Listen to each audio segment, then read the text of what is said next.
김정은 위원장이 눈물을 보이는 모습. 김정은 위원장의 리더십 자체가 김정일하고 좀 다르고요. 전임자들의 정책이 잘못됐다고 비판했는데 그 전임자가 누굽니까? 남북 간의 긴장 고조로 이어지는 것 자체는 원하고 있자는 건 분명하다. 다만 지난 주말 북한이 노동당 창건 75주년을 기념하기 위해 대규모 열병식을 열었습니다. 이를 두고 수많은 이야기가 쏟아지고 있는데요. 이종석 전 통일부 장관 모시고 북한 열병식에 대한 이야기 나눠보도록 하겠습니다. 장관님 안녕하십니까? 예, 안녕하십니까? 아유, 오랜만에 뵙겠습니다. 네. 평소에 저희 더 라이브를 시청해 주신다는 얘기에 정말 큰 힘을 얻고 있습니다. 예, 이렇게 출연도 하니까 당연히 봐야죠. 아유, 너무 고맙습니다. 네. 자, 그러면 지금부터 북한 열병식에서 주목할 만한 세 장면을 저희가 네. 준비를 했거든요. 먼저 첫 번째 장면부터 보고 오시죠. 올해 예상치 않게 맞닿은 방역전선과 자연재해 복구전선에서 우리 인민군 장병들이 발휘한 애국적이고 영웅적인 헌신은 누구든 감사의 눈물 없이는 대할 수 없는 것들입니다. 우리 장병들의 고생이 너무도 컸습니다. 그래서 너무도 미안하고 이 영광의 밤에 그들 모두와 함께 있지 못한 것이 마음이 아픕니다. 김정은 위원장이 전에 없던 모습이에요. 눈물을 보이는 모습. 게다가 미안하다는 표현까지 썼단 말이에요. 굉장히 낯선 모습입니다. 북한을 쭉 이렇게 들여다본 사람들이 보면은 그렇게 낯서는 모습은 아닙니다. 그래요? 김정은 위원장의 리더십 자체가 조금 그 아버지 김정일하고 좀 다르고요. 다른 특징이 뭐냐면은 자신의 가오를 갖다가 이제 인정을 합니다. 그래서 이미 사실은 2017년 신년사에서도 자기 능력이 부족해서 이렇게 인민들의 삶이 제대로 그 개선이 못 돼서 송구하다라는 죄송하다는 그런 표현을 쓰는 신년사에서 네. 그 텔레비에서 그런 적도 있었고요. 아니, 근데 그 할아버지나 아버지 김일성, 김정일 이 두 지도자는 무오류 지도자 이거 굉장히 강조해오지 않았습니까? 우리는 뭐 실수를 할 수 있는 존재가 아니다는 거. 근데도 김정은 위원장은 죄송하다, 송구하다. 왜 이런 다른 방향으로 갈까요? 그 아버지, 할아버지 김정일, 김일성의 리더십은 건 무오류입니다. 수령의 무오류. 최고 지도자는 오류가 있을 수 없다. 네. 근데 김정은은 최고 지도자도 오류가 있을 수 있다라는 걸 전제로 하고 있습니다.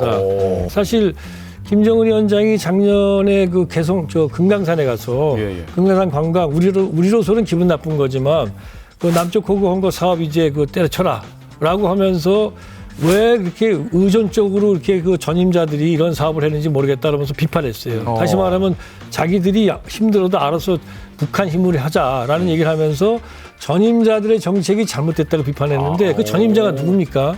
아버지랑 할아버지. 아버지 김정일이 정주영 회장님하고 결정한 거잖아요. 그러니까 그렇게 이미 수령의 오류에 대해서 인정한다고 보는 편이죠. 그러다 보니까 자기 자신의 잘못을 인정하는 것 자체가 새삼스러운 게 아니라 그런 자기 어떤 논리에서 나오고 있어요. 그러다 보니까 지금 북한에서는 김일성 같은 경우 뭐 위민위천 해가지고 이제 뭐 백성을 하늘처럼 뭐 이제 여긴다 이렇게 나오고 김정일 같은 경우는 뭐 애민 뭐 백성을 사랑한다 그랬는데 김정은 와서는 아무튼 논리가 백성을 섬긴다라는 쪽에서 이제 백성의 소위 인민에 대한 강조를 갖다가 많이 하고 있습니다. 그러다 보니까 고맙다 이런 얘기를 하는 것이죠. 네. 그러니까 북한에서 지금 이제 수재가 나고 그러면서 수십만 명의 이제 북한 군인들이 지금 수해 복구 현장으로 나가 있단 말이죠. 지금은 그걸 책임진 데가 인민군 총참모부입니다. 우리 따지면 합참이잖아요. 네. 전쟁을 하는 부서에서 지금 군대를 동원해가지고 북구하고 있어요. 그러다 보니까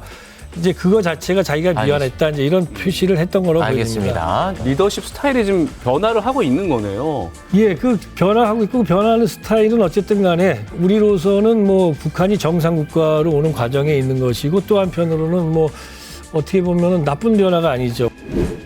자, 김정은 위원장의 대남 메시지가 또 예. 이슈가 되고 있습니다. 영상으로 보고 오겠습니다.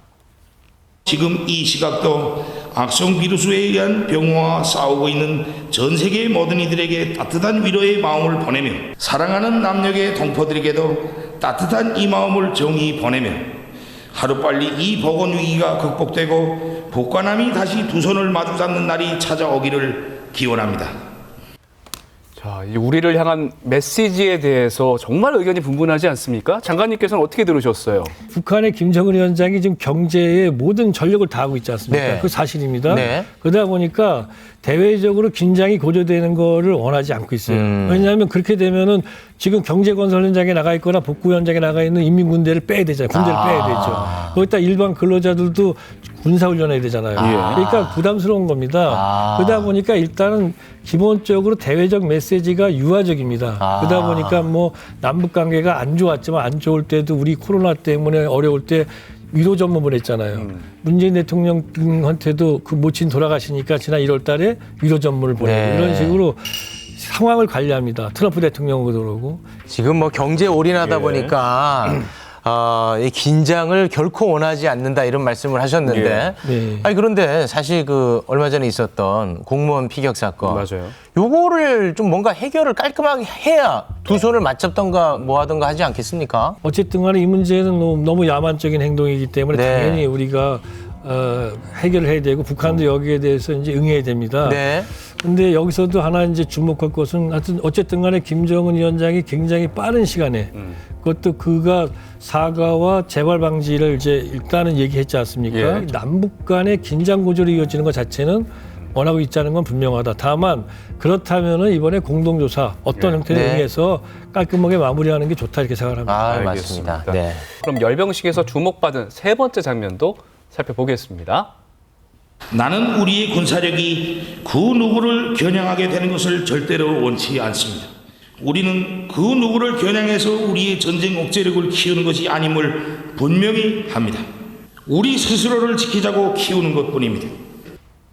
아까 그 대남 메시지까지만 해도 남북이 또 평화 모드로 가나 싶었는데 저런 또 무기들 보면 또 이렇게 걱정이 된단 말이죠. 뭐 괴물이라고 표현하는 사람들도 있는데 요거 어떻게 봐야 됩니까? 일단 북한의 군 전력 자체가 다 현대화되어 있습니다. 상당 네. 부분. 이번에 그걸 보여준 것이고요. 네. 그런데 이제 무기 중에서 재래식 무기가 있고, 그 다음에 이제 미국과의 관계에서 나오는 이제 대륙간 탄도 미사일 SLBM과 같은 이제 그 전략 무기가 있지 않습니까? 재래식 무기 관련해서도 이제 이 부분에 대해서는 우리가 우려를 하지만 우리도 대응하면 되는 겁니다.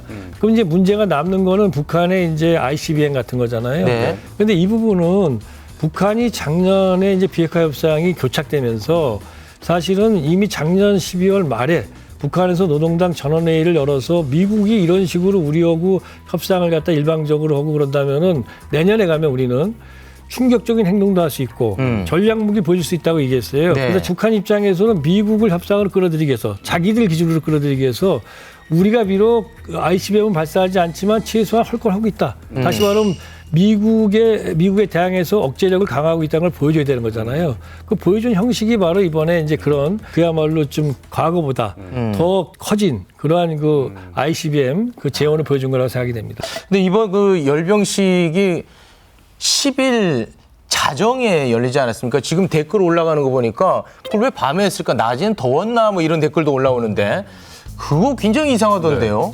글쎄요, 저희가 이제 추정을 하는 것인데요. 이게 노동당 당 창건 기념일 아닙니까, 지금? 네. 노동당이라는 게 북한의 국가를 지도하고 또 국가를 끌어가는 유일정당이란 말이죠. 이 정당이 탄생하게 된 날, 그날을 기념하는 거기 때문에 아마 이제 그들, 북한 쪽 관점에선 역사를 연다는 의미에서 아마 12시 자정을 택했던 것 같고요. 네. 그리고 아무래도 뭐 다들 얘기하시는 것처럼 이 야간에 어떤 그 나름대로 조명이나 이런 좀 과학의 힘을 빌리면 전시 효과가 크다는 거 아니겠습니까? 행군에 있어서 약간 좀 주목할 만한 거는 우리도 2년 전이죠. 2018년 10월 달에 국군의 날 행사를 그 전쟁기념관에서 우리가 야간에 한 적이 있었습니다. 네, 기억납니다. 맞습니다. 기억나시죠? 그만 몇 가지의 이제 퍼레이드나 아니면 이제 영상으로 우리의 최첨단 무기를 보여주는 것도 했었거든요. 그래서 우리가 사실 국군의 날 행사를 야간에 한 경험이 있는데 네. 아마 그런 것들도 북한에서 어떤 특색 있게 하라는 김정은의 지시를 받았기 때문에 이거저거 참조하지 않았을까 이렇게 생각이 우리 듭니다. 걸 베꼈군요, 북한이. 그까지는 모르지만 아무튼 영감을 받았다. 그런 것들도 아마 조사하지 않았을까 생각이 들어요. 베꼈어. 다음에 또 한번 나와주시길 부탁드릴게요. 네네. 알겠습니다. 네, 고맙습니다. 네, 감사합니다. 고맙습니다. Stay